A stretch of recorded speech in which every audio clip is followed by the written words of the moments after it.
Iran ने उर्दन में अमरीकी एयर बेसिस पर क़यामत ढा दी। ईरान के ताज़ा तरीन और खौफनाक हमलों में कई लड़ाका तैयारों के हैंगर्स तबाह हो गए, जबकि अमरीकी फ़ौजियों के रहने वाली रिहाइशगाहें भी तबाह बर्बाद कर दी गई। वहाँ पर शदीद नुकसान हुआ है। इस नुकसान के बारे में अज़हर अली ख़ान से बात करते हैं। अज़हर भाई, बड़ा ही शदीद किस्म का हमला किया है ईरान ने, 2 अमरीकी एयर बेसिस पर हमला किया है उर्दन में। ये दोनों अमरीकी एयर बेसिस कौन कौन सी हैं, वहाँ पर कितना नुकसान हुआ, और जो अमरीकी लड़ाका तैयारों के हैंगर्स तबाह किए हैं वहाँ पर कितनी तबाही मची? ये असल में अदील भाई 2 एयर बेसेस हैं जो बेसिकली यूएस की फ़ौज इस्तेमाल करती थी। एक है किंग फैसल बेस और एक है प्रिंस हसन बेस, और ये दोनों उर्दन में हैं। ये खासी बड़ी बड़ी बेसेस हैं और यहाँ पे बहुत ही कीमती सामान रखा हुआ था और उसको तबाह व बर्बाद कर दिया। अब मैं जब उसकी आपको तफसील अभी बताना शुरू करता हूँ। सबसे पहले 8 MQ-9 रीपर ड्रोन्स तबाह कर दिए उन्होंने। अच्छा, यानी अगर 8 MQ-9 रीपर ड्रोन्स खड़े खड़े तबाह कर दिए, तो 32 ड्रोन्स की खबर जो है वो 2 दिन पहले मैंने और आमिर रज़ा ने वीलॉग किया था। अगर 32 में 8 और ऐड करें तो ये तो 40 बन जाते हैं। 40 हो जाते हैं, और अभी 2 और हैं जिनको बहुत ही ज़्यादा बुरी तरह डैमेज किया गया। तो ये तकरीबन 10 आप समझ लें, और ये एक $30 मिलियन का होता है। तो ये मतलब 30 से लेकर $45 मिलियन तक की इनकी कीमत होती है, अगर इसमें वो मिसाइल्स वगैरह नस्ब कर दिए जाएं। जी जी, तो ये आप समझ लें कि या तो $300 मिलियन का नुकसान हो गया है या $450 मिलियन का नुकसान हो गया है। इसी तरह F-15 फाइटर जेट इंतहाई जदीद तरीन, जो अब तकरीबन $96 मिलियन का एक हो गया है, उसका एक पूरा हैंगर था जो तबाह हो गया। अब उसके नीचे कितने F-15 थे ये नहीं कहा जा सकता। ड्रोन की एक बहुत बड़ी फैसिलिटी थी जो अलग तबाह की गई है, MQ-9 रीपर ड्रोन से अलग है ये। अच्छा जी, और इसी के साथ साथ 2 हेलीकॉप्टर्स हैं जो तबाह किए गए हैं, और ये हैवी लिफ्ट किस्म के जो थे वो हेलीकॉप्टर्स हैं, यानी कि ये माल बरदार फ़ौजियों को ले जाने के लिए, सामान उठाने के लिए, और ये बड़े बड़े जैसे कार्गो हेलीकॉप्टर्स आप कह सकते हैं, ये बड़े बड़े हेलीकॉप्टर्स होते जी हैं। जी, इसमें जैसे चिनूक हो सकता है और दीगर हो सकते हैं। तो ये तकरीबन अगर ये 40-50 मिलियन का भी हम एक गिन लें तो ये 2 हेलीकॉप्टर्स तबाह हो गए हैं। अब इसका मामला ये है कि यहाँ पर बड़े पैमाने पर जो तबाही फैलाई गई है उसमें एकोमोडेशन भी है। असर भाई, आपने चिनूक की बात की ना, तो मैं एक वाकया शेयर कर दूं आपके साथ। जब पाकिस्तान में ज़ल्ज़ला आया था ना 8 अक्टूबर का, तो मैं उस वक्त ना रिपोर्टिंग कर रहा था चकलाला एयरबेस पर। तो मैंने चिनूक हेलीकॉप्टर को बड़े करीब से देखा, तो उसमें बहुत ज़्यादा गुंजाइश होती है फ़ौजियों को ले जाने की, या इवन जो कार्गो के लिए चीज़ें लिफ्ट की जाती हैं, बहुत ज़्यादा उसमें जो है ना वो गुंजाइश होती है।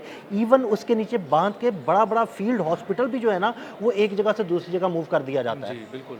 तो ये असल में इसीलिए इसकी इंपॉर्टेंस बहुत ज़्यादा थी, और ये लॉजिस्टिक्स के लिए बहुत ज़्यादा, यानी लॉजिस्टिक्स पे एक बहुत बड़ा वार किया गया है अमेरिका के। तो अब वहाँ पे एक और जो खबर जो ईरान की जानिब से दावा किया जा रहा है कि हमने हाउसिंग भी जो है, जो फैसिलिटी है जहाँ पे रिहाइश इख्तियार करते हैं अमरीकी फ़ौजी, वहाँ पर भी हमला किया है। और उन्होंने कहा है, ये मुख्तलिफ उनकी जो प्रेस टीवी है और तस्नीम न्यूज़ वगैरह है, उसने ये बताया है कि कई अमरीकी फ़ौजियों की हलाकत की इत्तला भी है और ज़ख्मी होने की इत्तला भी है। और इसका मतलब ये है कि यह हमला बहुत शदीद था, बहुत बड़ा था, और इन 2 एयर बेसिस पे वाकई क़यामत ढा दी है। अब आज के इस हमले की इम्पोर्टेंस इसलिए भी ज़्यादा है क्योंकि आज 32 उन बच्चियों की तदफीन हुई है जो मिनाब के स्कूल में शहीद कर दी गई अमेरिका के हमले में, इस जंग के बिल्कुल आगाज़ में, और उनकी बाक़ियात की तदफीन की गई। बहुत ही छोटे छोटे कफन थे, उनके छोटे छोटे हिस्से थे जिस्मों के, जिनको जोड़ के भाई उनकी तदफीन के मौके पर फिर ईरान ने पैगाम दिया है कि भाई हम तुम्हें नहीं छोड़ेंगे। जी बिल्कुल ऐसा ही है, और इसीलिए आप देखें कि बहुत सारे हमले कर रहा था ईरान, बहुत सारी जगहों पे नुकसान पहुंचा रहा था अमेरिका को, लेकिन आज जो ये हमला किया गया है और इसकी तरतीब देखें और इसमें तसलसल देखें और इसकी वसअत अगर हम देखना शुरू करें तो हमें अंदाज़ा होगा कि इन 2 जगहों पे बहुत बड़े पैमाने पर तबाही फैलाई गई है। जो अक़बा एयर बेस है, जो अक़बा एयरपोर्ट है, वहाँ पे भी बहुत एक हमला किया गया है आज ईरान की जानिब से जॉर्डन के अंदर। तो ये बराह रास्त एक खामोश पैगाम इसराइल को भी है कि तुम बिल्कुल बराबर में हो, तो तुम भी अपनी खैर मनाओ कि जिस दिन तुम इस जंग के अंदर दोबारा कूदने की तुमने कोशिश की तो जॉर्डन से आगे इसराइल है और हम वहाँ तक भी पहुँच सकते हैं, और जब हम चाहें वहाँ पे तबाही मचाएंगे। और जॉर्डन पे मुसलसल हमला करने की एक बहुत बड़ी वजह ये भी है कि वहाँ पे अगर आप अमेरिका को इंतहाई कमज़ोर कर देते हैं तो इसका मतलब ये है कि इसराइल पे जो अगर हमला किया जाए या इसराइल कभी हमला करे ईरान पे, तो ईरान जब जवाब देगा ना, तो वहाँ से जॉर्डन से एक बहुत बड़ा जो रद्द अमल आ सकता था अमेरिका का, वो नहीं आ पाएगा। पहले यही होता था कि जब ईरान इसराइल पर हमला करता था तो जॉर्डन से जो है ना इंटरसेप्टर्स फायर किए जाते थे ईरानी मिसाइलों को रोकने के लिए। अब अगर जॉर्डन में ईरान तबाही मचाएगा और वहाँ पे उनके इंटरसेप्टर्स ख़त्म हो जाएंगे या तबाह बर्बाद हो जाएंगे, उनकी फ़िज़ाइया तबाह बर्बाद हो जाएगी, तो ईरानी मिसाइलों को रोकने वाला कोई नहीं होगा। जी, और इन्होंने ये एक पूरी प्लानिंग भी यही थी अमेरिका की। अमेरिका और इसराइल ने मिलकर कहा था कि हम बीच में रख के दोनों तरफ से वार करेंगे ईरान को। हम ना जॉर्डन को मजबूत करते हैं, वहाँ से इसराइल को मजबूत करते हैं, इसलिए F-16 थार्ड पैट्रियट सब यहाँ मंगवा लिए थे उन्होंने,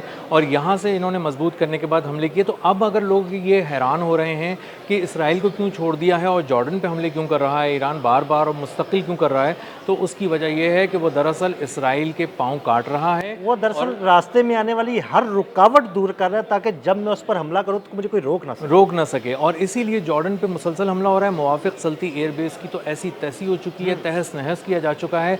और अब कहीं पे अगर उनको महसूस होता है कि यहाँ पे किंग फैसल एयरबेस और प्रिंस हसन एयरबेस है, अगर यहाँ पे भी कोई ऐसी चीज़ जमा की गई है, जैसे MQ-9 रीपर ड्रोन्स यहाँ पे जमा किए गए थे, और अगर वो 8 तबाह हो गए हैं और 2 बहुत ही बुरी हालत में हैं, तो हम यानी 10 ही गए ना, वो 10 ही गए ना, वो 2 बुरी हालत में है, वो फ्लाई तो नहीं कर सकते। बिल्कुल ऐसे ही है। तो 10 ड्रोन्स अगर उन्होंने MQ-9 रीपर ड्रोन्स आज उड़ा दिए हैं, तो इसका मतलब ये है कि वहाँ पे एक बहुत बड़ी मिलिट्री एक्टिविटी, मिलिट्री बिल्डअप हो रहा था, और जो ईरान को चारों तरफ से घेरने का एक मंसूबा है, जिसके लिए तैयारे ये लोग मंगवा रहे हैं यूरोप से और लेके आ रहे हैं, और मुख्तलिफ इसराइल की एयर बेसिस पे उसको। यूरोप से कुछ तैयारे आए हैं, उस बारे में मैंने आपसे अलग बात करनी है। जी जी। तो इस तरह जब ये तैयारे इन्होंने ला के मुख्तलिफ एयर बेसिस पे खड़े किए हैं इसराइल के, तो उसकी वजह यही है कि वो एक बड़े हमले की तैयारी अमेरिका कर रहा है, और उसमें कहीं ना कहीं इसराइल की सरजमीन वो इस्तेमाल करेगा, क्योंकि वहाँ पे वो 2 किस्म के एक उन्होंने डिफेंस शील्ड्स बनाई हैं। एक अमेरिका की डिफेंस शील्ड है और एक इसराइल की डिफेंस शील्ड है,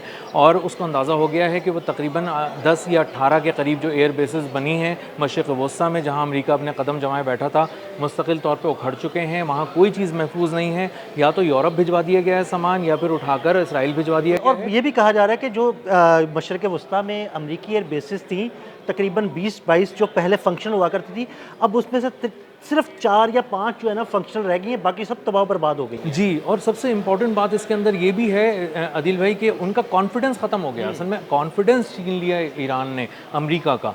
ये जो 4-5 एयर बेसिस जिनका आप तस्करा कर रहे हैं, वहाँ से भी अगर कोई चीज़ लॉन्च की जाती है, तो इस बात की अमेरिका के पास कोई गारंटी नहीं है कि अगर रद्द अमल के तौर पर ईरान वहाँ पर बैलिस्टिक मिसाइल फायर करेगा और नई टेक्नोलॉजी के ज़रिए जैसे वो हमले कर रहा है और बहुत बड़े पैमाने पर नुकसान पहुँचा रहा है और ड्रोन्स को भी एक नए अंदाज से वहाँ पर भेज रहा है, तो वहाँ पर भी तबाही नहीं फैलेगी, इस बात की कोई गारंटी नहीं है। इसीलिए अमेरिका बहुत महदूद हो गया है और वो बहुत ही सोच समझ के हमले करता है, और वो फ़िज़ाई हमले कर रहा है, लेकिन ईरान के करीब नहीं कर रहा, ईरान से दूर रहकर ईरान के अंदर फायर करने की कोशिश कर रहा है। इसीलिए आप देखें जज़ायर से आगे नहीं जा पा रहा वो, और ईरान के एयर डिफेंस सिस्टम उनको इससे आगे नहीं आने दे रहे। तो इस वक्त अमेरिका बहुत ज़्यादा फंस चुका है। उसकी पूरी रात बमबारी की खबरें दिन भर तो चलती हैं, लेकिन जब ईरान हमला करना शुरू करता है तो अंदाज़ा होता है कि उसने एक ही एयर बेस को पहले अच्छी तरह साफ़ कर दिया।